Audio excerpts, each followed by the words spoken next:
Japan దేశానికి చెందిన ఒక యవనస్తుడు బైబిల్ అంతా అబద్ధం, బైబిల్ దేవుడు అబద్ధం అని బైబిల్ మీద పరిశోధన చేయటానికి అమెరికా దేశానికి వచ్చాడు. వచ్చే పరంపరలో ఓడరేవు దిగాడు. ఆ దిగిన చోట డబ్బులు బ్యాగ్ ఆ హోటల్లో భోజనం చేసే చోట ఆ బ్యాగ్ మర్చిపోయాడు. తను వెళ్ళాల్సిన కాలేజీకి వెళ్ళాడు. వెళ్ళిన తర్వాత గుర్తొచ్చింది, అరే నేను బ్యాగ్ మర్చిపోయానే, ఈ విస్తారమైన డబ్బుల్లో అది ఉంటే ఎంత పోతే ఎంత, సరే ఏదేమైనా 3 సంవత్సరాలు బైబిల్ క్షుణ్ణంగా చదివి బైబిల్కు వ్యతిరేకంగా నేను పుస్తకాలు రాయాలి అని చెప్పి 3 సంవత్సరాలు బైబిల్ మీద అధ్యయనం చేశాడు. బైబిల్కు వ్యతిరేకంగా రకరకాల పుస్తకాలు చదివాడు. రైట్, ఇక జపాన్ దేశానికి వెళ్ళి యేసుక్రీస్తు దేవుడు కాదు, జపాన్ దేశంలోనే కాదు ప్రపంచ దేశాలంతటికీ ఈ వార్త చాటి చెప్పాలని తిరిగి వెళ్తున్నాడు. సరిగ్గా ఆ ఓడ రావటం కాస్త లేట్ అయింది. గతంలో ఏ హోటల్లో భోజనం చేశాడో అదే హోటల్కి వెళ్ళి టిఫిన్ చేద్దామని వెళ్ళాడు.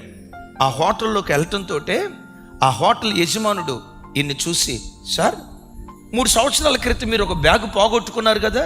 అవును బాబు, దానిలో డబ్బులు ఉండాలి. సార్ ఆ బ్యాగ్ ఎక్కడో పోగొట్టుకోలేదు సార్, మా హోటల్లోనే మీరు విడిచిపెట్టి వచ్చేయలేదు సార్. వెంటనే భార్య బ్యాగ్ తీసుకొచ్చి, సార్ ఇదేనా అని అంటంతో ఆ జపాన్ దేశస్తుడు నిశ్చేష్టుడే, 3 సంవత్సరాల క్రితం కదా ఈ బ్యాగును కోల్పోయింది, నేను లక్షల రూపాయలు ఇందులో ఉన్నాయి కదా, ఇక్కడ నేను పోగొట్టుకున్నానని చెప్పుకోవటానికి ఆనవాళ్ళు ఏమీ లేదు కదా, నా బ్యాగ్ మరలా మీరు ఎలా ఇస్తున్నారు? ఏ దేవుణ్ణి పట్టుకొని ఇంత నీతిగా బ్రతకటం ప్రారంభించారు? అప్పుడు వాళ్ళు చెప్పారట, మేము ఆరాధించే దేవుడు నజరేయుడైన యేసుక్రీస్తు ప్రభువారు. ఆ జపాన్ దేశస్తుడు అన్నాడట, యేసుక్రీస్తును ఆరాధించే మీరే ఇంత నీతి కలిగిన వారైతే మీరు ఆరాధించే దేవుడు ఇంకెంత నీతి కలిగిన వాడై ఉంటాడో కదా. అక్కడికక్కడే సాగిలపడి యేసుక్రీస్తును సురక్షకునిగా అంగీకరించి జపాన్ దేశంలోకి దైవజనుడుగా అడుగుపెట్టాడట. ఆ జపాన్ దేశస్తుడికి ఎవడు ప్రసంగం చేశాడు సార్? ఏ జెర్మియా పాస్టర్ గారు ప్రసంగం చేశాడు? ఏ రాజశేఖరయ్య గారు ప్రసంగం చేశాడు?